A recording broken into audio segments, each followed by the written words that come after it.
This is episode 223 of Teacher Approved.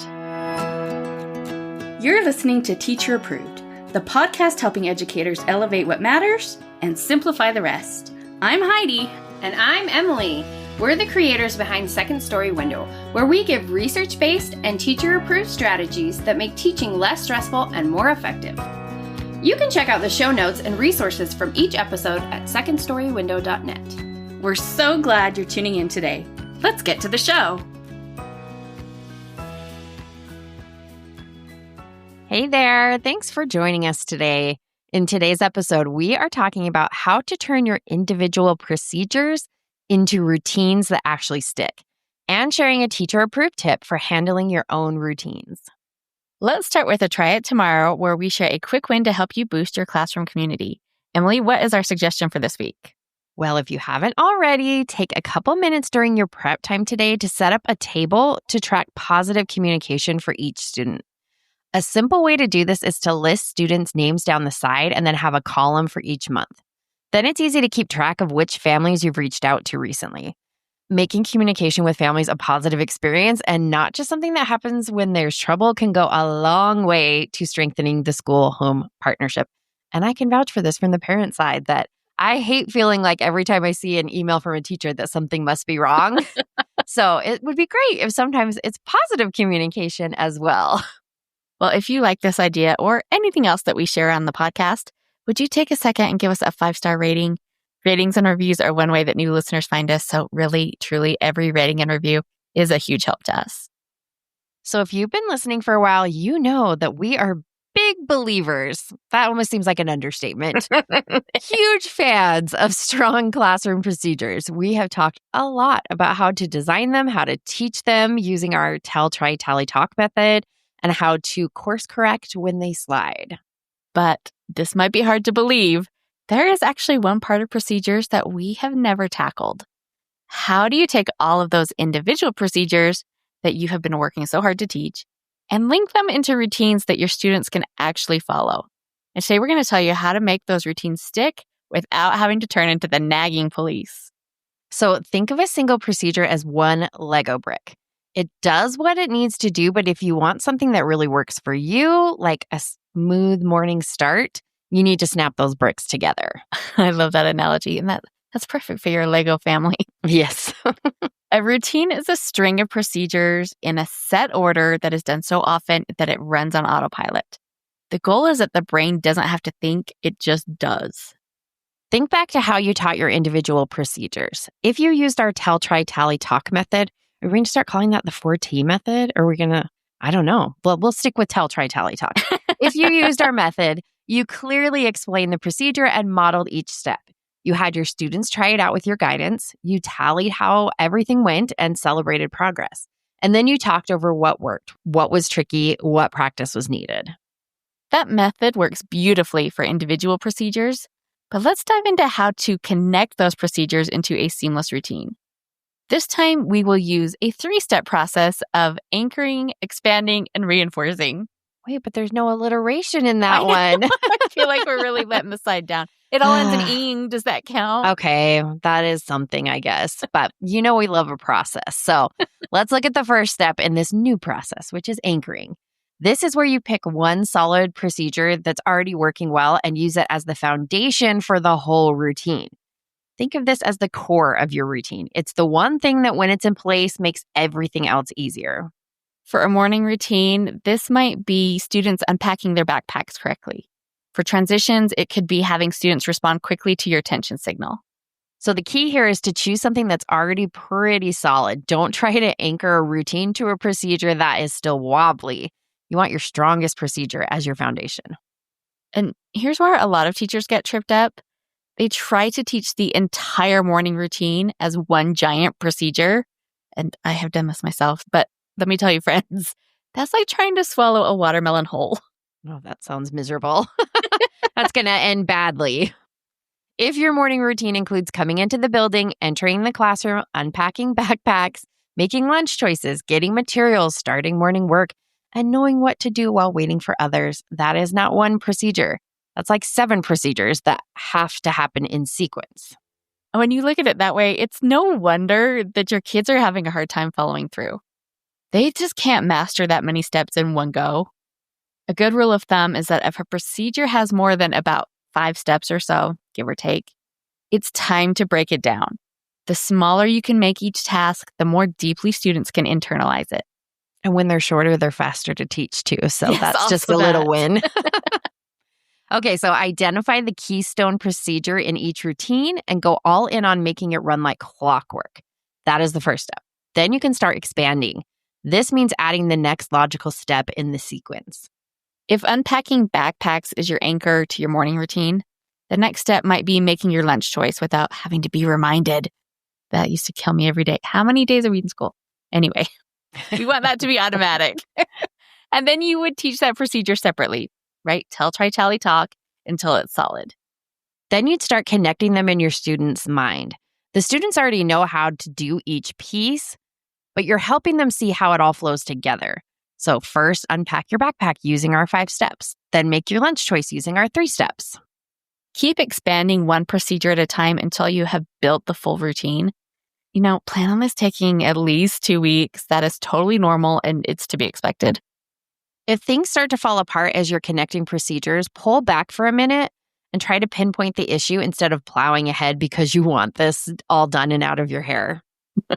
Oh, yes. Figuring out a problem now will save you from having to deal with it for 9 more months. And that brings us to the final step, which is reinforcing. This is where the magic happens because this is when your routine moves from something we do because the teacher told us to something we just do.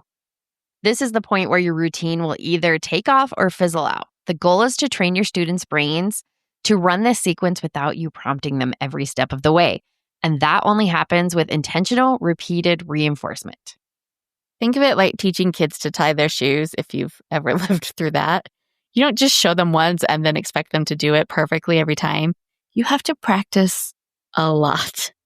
Yep, and it's going to take a lot of practice with your routines too. But that doesn't mean it has to be drudgery. Have some fun with it. You could set up a bingo board or a tic-tac-toe board with all of the different procedures that make up your dismissal routine. Every time they complete one part of the routine without needing instructions from you, they get to cross off a square. If they get a bingo or a tic-tac-toe, they get a small reward. And when the whole board is full, they get a larger reward. Yeah, we want to make sure that practice doesn't start feeling like a punishment. Another thing that I like to do with my students was to time them. I would say something like, okay, yesterday it took 2 minutes and 28 seconds for everyone to get their notebooks put away and come to the rug. I think we can do it faster. Can we do it in 2 minutes? Kids love racing. And the nice thing about this is that it can motivate them to kind of push each other to move more quickly. So you're not the one having to, nudge them along. Mm-hmm. Let's let that positive peer pressure work in your favor. If you are doing whole class rewards for practicing routines or anything else, don't let a few kids ruin it for everyone. If you've got 1 or 2 little ones with some special behavior challenges, like maybe they'll go slow on purpose just because everyone else wants them to hurry, then you can just kind of take them out of the equation. Right. If all but your 2 most challenging darlings are at the carpet, count that as a win. Way to hustle, everyone. You made it to the carpet in 1 minute and 58 seconds. And then when someone raises their hand to point out that Dimitri still isn't at the carpet, just make it a non-issue. You know what? You worry about you and I will worry about Dimitri. Yeah, especially because getting attention for it is probably exactly what Dimitri wants. Exactly. And it's just a good reminder that most of our management plans will work for most of our kids most of the time. So put your focus there. You can set up a personalized plan for Dimitri at a different time, but it will only make things worse if we turn him into the class scapegoat. That's not good for anyone. And besides making routine practice fun, you can also reinforce your expectations by turning it over to the students. Try assigning helpers for routine checks. Have a materials monitor who reminds classmates about getting their pencils, or a line leader who models proper hallway behavior. That's nice because then you're not having to oversee everything that happens. And when routines start to slide, because they will, especially after a long weekend or a holiday, go back to practicing them just like a sports team runs drills. And don't feel like you have failed if you need to reteach a routine. This is something, honestly, that I struggled with. I used to see this as a failure as a teacher, but it is just a predictable part of dealing with kids. They need repetition, and sometimes you need to refresh those neural pathways to get everyone back on track. Now, you likely have dozens of routines needed to make your classroom run, but it's important that you're putting a lot of time and energy into streamlining what we call the core four. And these are the routines that truly make or break your school day. And if you have taught before, you can probably guess what these are. But they are a calm morning start, orderly hallway movement, controlled transitions, and efficient end-of-day routines. If you can master these four, everything else in your day becomes so much easier. So let's walk through what it looks like to anchor, expand, and reinforce our core four routines. And we'll kick things off with a calm morning start. For your morning routine, your anchor might be getting the backpack procedure down. Once that's solid, you expand it with lunch choice, then getting materials, then starting morning work. Each step gets taught and practiced separately before you try to link them. When it comes to reinforcing your morning routine, visual supports are your best friend. Post the steps of each routine where students can reference them or where you can send students to check if they've forgotten something. Yeah, you definitely want to outsource the work of keeping kids on track as much as possible. So let a display help you out. You could make a chart or project slides each morning with the steps that you want students to follow. I was very analog. I used sentence strips and magnets to put them on my board because I didn't want to have to write it out every day. Yep, I did the same thing. And it definitely does not need to be fancy. So just make sure you're posting them where kids can see them every single day, even in the middle of May, and that they're going to know exactly where to look each time. It's always going to be in the same place. And if they ask you what they're supposed to be doing, point them to the display so they get in the habit of checking that instead of turning to you for the answers. Exactly. Morning routines have to run without much teacher input because you're busy handling your own routine of getting the day started. Those posted steps give kids a way to stay on track without needing you to prompt every single thing.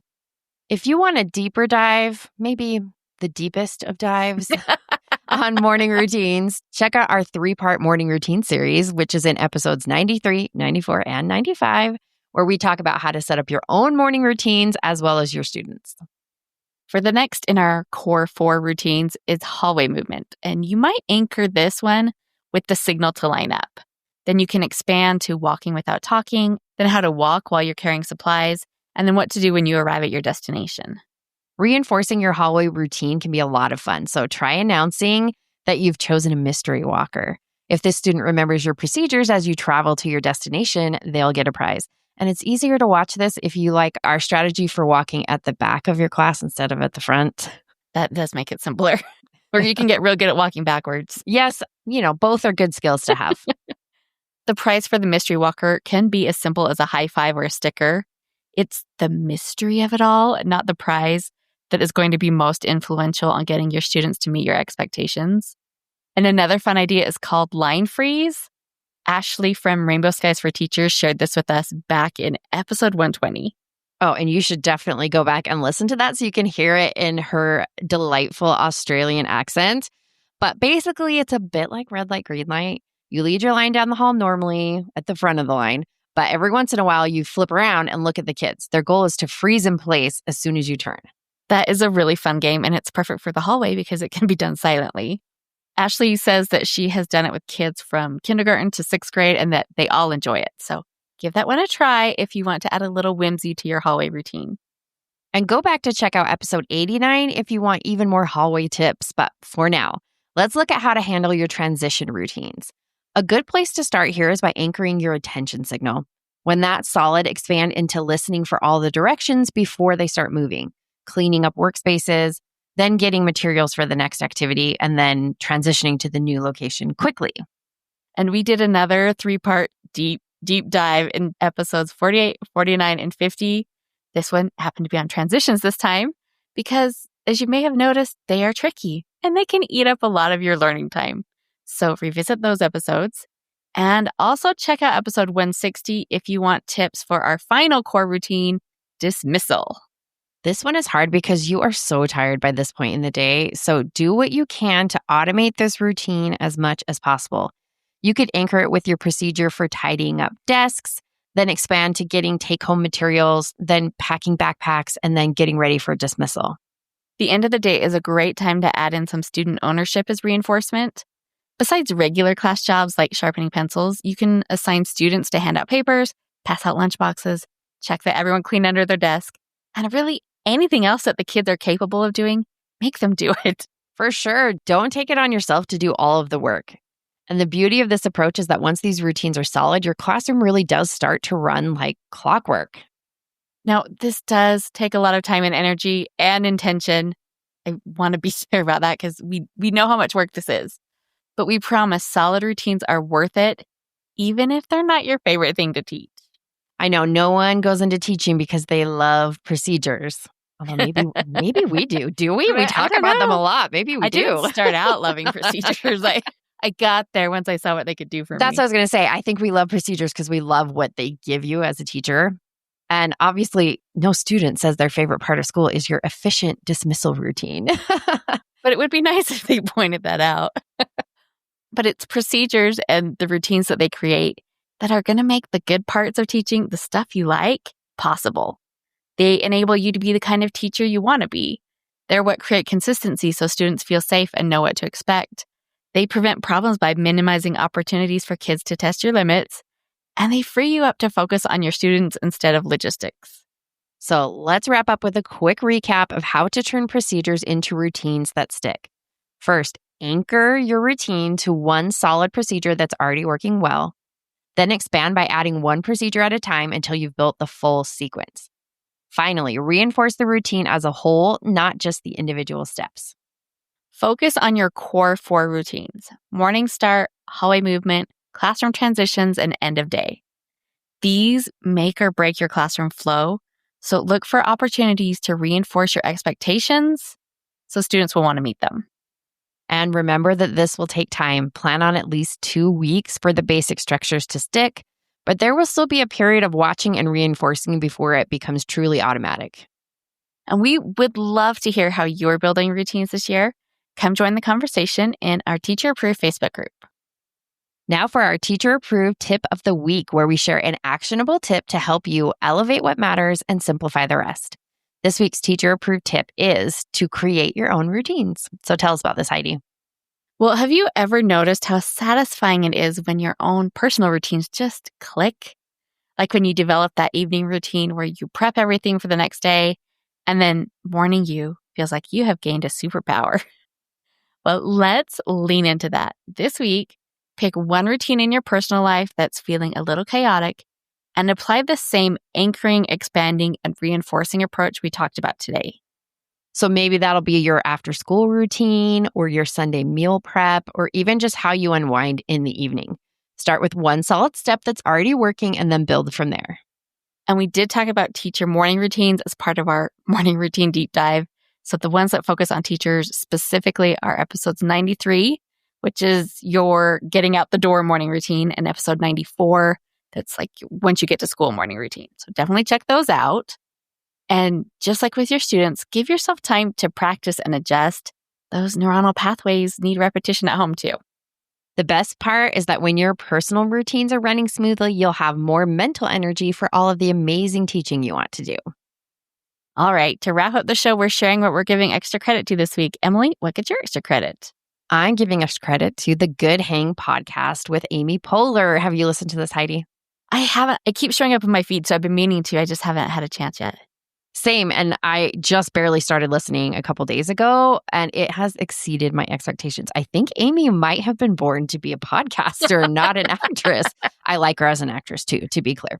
I keep getting ads for her masterclass on improv, and she's so delightful. I keep thinking, do I need to take a masterclass on improv? I don't want to do improv, but she's so fun. Be worth it to hang out with Amy. And usually I don't care to watch video podcasts. I just want to listen to a podcast. But I got fed one of these on YouTube and I was like, oh, this is so fun. And so now I just kind of have it on in the corner while I'm working the last few days. And it's been so fun.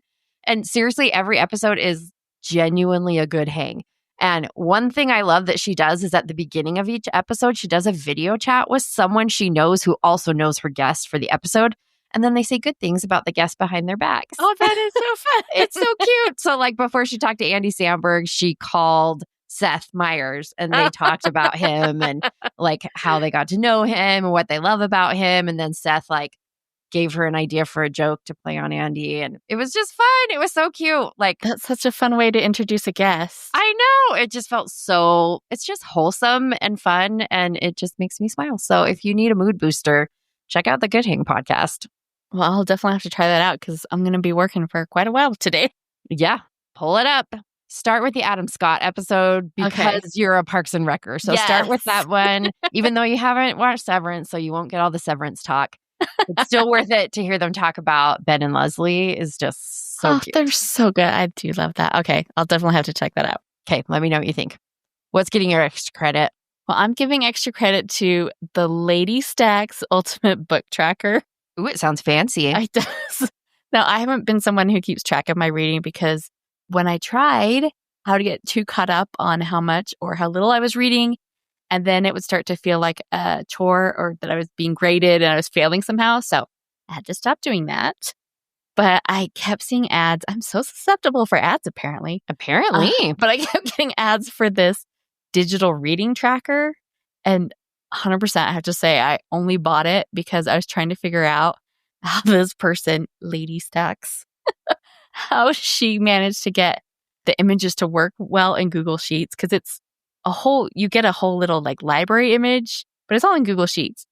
And I have to say, I could not figure it out because those tabs are locked. Oh, dang it. But it turns out that it has been fun to play around with just putting in my own reading. So what you do is you type your book titles on one tab, and then a little book is added to your cute library picture on the next tab. Oh, cute. It's very satisfying. I love seeing my little library grow. And there's lots of info like page totals and graphs. I haven't been on Storygraph because I know a lot of people use that instead of Goodreads. So I think it might be similar to that. But I don't know that you get to make a cute little library in Storygraph. I bet not. And the reason I haven't switched to Storygraph is I don't think it's free. And I don't want to that's pay. annoying. Well, I'll pay for something. I just don't want to pay continuously for a tool. I could be wrong, reading. The people listening may be like, no, you don't have to pay for it. I have no idea. I should have probably checked that before I made that statement. But it sticks in my head that's why I didn't switch over. Was like, oh, well, I don't want to pay for that's it. Good to know. Well, I did have to pay for the book tracker, but it has been fun. I thought, I could make a new sheet for each year and have my little library just built up. So that's so cute. I'm definitely going to check it out. I do use Goodreads, but there isn't an easy, satisfying way to like see everything you've read. It's kind of utilitarian. And I also get stressed out in Goodreads about the reviews because I feel I overthink the stars.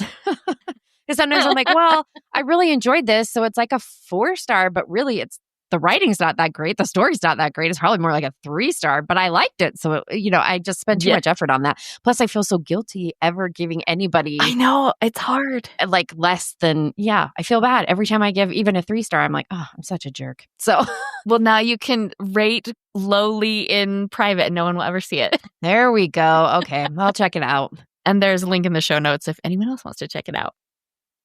That's it for today's episode. Remember our 3 steps for connecting your individual procedures into smooth running classroom routines. And then you can try out those same steps to your own routines. We hope you enjoyed this episode of Teacher Approved. I'm Heidi. And I'm Emily. Thank you for listening. Be sure to follow or subscribe in your podcast app so that you never miss an episode. You can connect with us and other teachers in the Teacher Approved Facebook group. We'll see you here next week. Bye for now. Bye.